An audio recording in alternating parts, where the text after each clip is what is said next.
আসসালামু আলাইকুম সম্মানিত ভিউয়ার্স, যদি এমন হয় তাহলে কেমন হয়।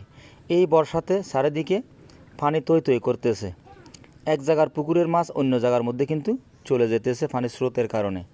অনেকের কপালে হাত, অনেকের সর্বনাশ, আবার অনেকের চান কপাল দাবি করতেছে নিজেকে, যেহেতু অন্যের পুকুরের মাছ পথে ঘাটে জাল দিয়ে ধরতেছে, ছাই দিয়ে ধরতেছে, টেইয়া জাল দিয়ে ধরতেছে।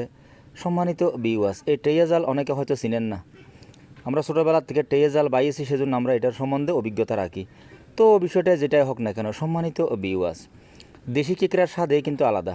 আপনি বাজার থেকে 1 কেজি অথবা 1-2টা কাঁকড়া কিনতে যাবেন, তাহলে কিন্তু অনেক চড়া দাম দিয়ে কিনতে হয়, কিন্তু স্বাদ কিন্তু তেমন ভালো হবে না, যেহেতু এগুলা ফার্মের মুরগির মতো এবং যারা বৈজ্ঞানিক প্রযুক্তিতে মাছের চাষ করে সেই রকম।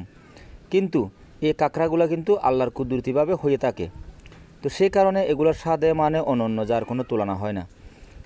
তো কারো যদি মন চায় তাহলে এই বৃষ্টির পানিতে চারিদিকে কাঁকড়া এবং বিভিন্ন রকমের দেশীয় মাছ, পুকুরের মাছ হাত টানলে হাতের নাগালে পাওয়া যায়। যদি আপনাদের মন চায় আপনারাও কিন্তু এরকম কাঁকড়া বুনে খেতে পারেন, ট্রাই করতে পারেন, অথবা রসা বুনে করে খেতে পারেন। সম্মানিত ভিউয়ার্স, কাঁকড়া যে এত স্বাদ আমি কখনো জানতাম না। ছোটোবেলাতে কিন্তু অনেকে কাঁকড়ার প্রশংসা করতো এবং অনেকে কাঁকড়া খাইছে এরকম কথাবার্তা বলতো, এবং কতগুলো সহকারী বন্ধুরাও কিন্তু বলতো। কিন্তু এই জিনিসটা কিন্তু আমি একেবারেই পছন্দ করতাম না। আমার কাছে মনে হয় এটা এক ধরনের পোকা, আসলে হয়তো পোকা, কিন্তু এটা তো আমাদের মুসলমানের খাওয়ার জন্য এটা তো হারাম না, মাকরুব। যেহেতু রক্ত নাই সেই কারণে এটাকে মাকরুব ধরা হয়। সুতরাং মাকরুব এক জিনিস, হারাম আর এক জিনিস। যেহেতু এটা হারাম না, আমরা তো অবশ্যই খেতে পারি। তো সেই কারণে নিজেও খেলাম, খেয়ে আপনাদের জন্য একটা ভিডিও উৎসর্গ করলাম।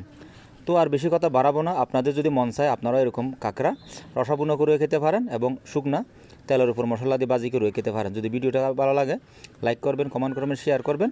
এরকম পরবর্তীতে আরও বড় বড় কাঁকড়ার ভিডিও যাতে পেয়ে থাকেন আপনারা। আসসালামু আলাইকুম রহমতুল্লাহ বরকাতুহু। খুদা হাফেজ।